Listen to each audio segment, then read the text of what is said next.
100 días ya este conflicto que tiene impacto además en todo el mundo. Leticia, ¿cómo estás? Bienvenida. Sí, así es, Feli.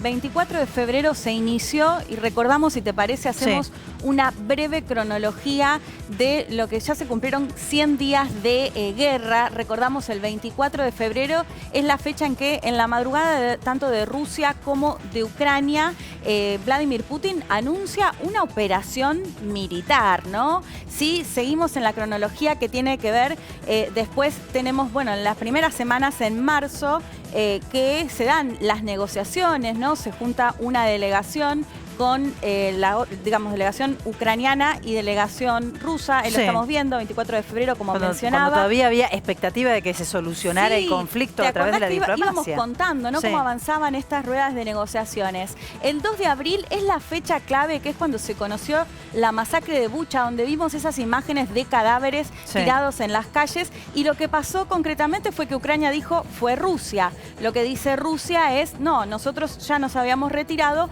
esto es una puesta en escena. Lo que generó fue que no se negocie más, al menos que se paralicen completamente esas ruedas de negociaciones que se daban.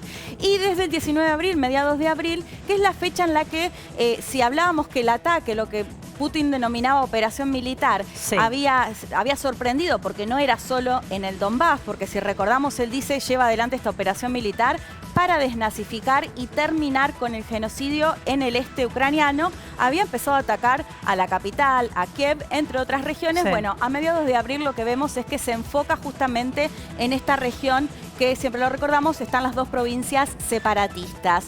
¿Cuáles son las consecuencias que vemos a 100 días de la guerra? Bueno, por supuesto, la principal tiene que ver con las muertes. Se calcula ya decenas. Es muy difícil conocer un número, por supuesto, en la guerra, y varía mucho de acuerdo a las fuentes, pero ya hablamos de miles de civiles. En esta época, además, que uno supone que la información llega rápido y demás, es muy difícil saber a veces qué sucede, ¿no? Sí, en la época de las comunicaciones. Es muy difícil llegar a una conclusión acerca de los números, pero sabemos que miles de ciudadanos civiles, ya han muerto, además de los miles de soldados, tanto rusos como ucranianos.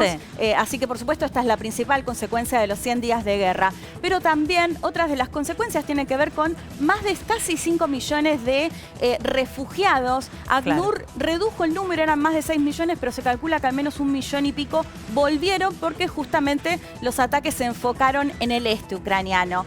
Después, las otras consecuencias, bueno, por supuesto, tiene que ver con el bloqueo a los cereales ucranianos, algo que Zelensky viene diciendo, dejen que podamos exportar el trigo, el maíz que tiene Ucrania. Habló un asesor de Turquía y dijo que espera que en 2 semanas se habilite el puerto de Odessa, así que se prende una luz de esperanza para Ucrania en ese sentido. Y por último, bueno, la inflación récord que vemos a nivel mundial, ¿no? Que lo contamos, países como Estados Unidos o países europeos que tienen cifras récord en 3 o 4 décadas. Y por último, bueno, los movimientos que vemos que también generó o que son consecuencia de esta guerra. Si decíamos que Rusia había llamado la atención a la OTAN por el acercamiento, bueno, lo que vemos es que posiblemente entre Suecia y Finlandia, que son dos países que están muy cerca de Rusia, más las sanciones y el embargo que está discutiendo, que eso es un gran tema, como Europa discute todavía cómo sustituir la importación de petróleo y de gas ruso en algunas consecuencias que estamos viendo a nivel mundial de esta guerra que ya lleva 100 días y que no parece tener un final, al menos en lo inmediato.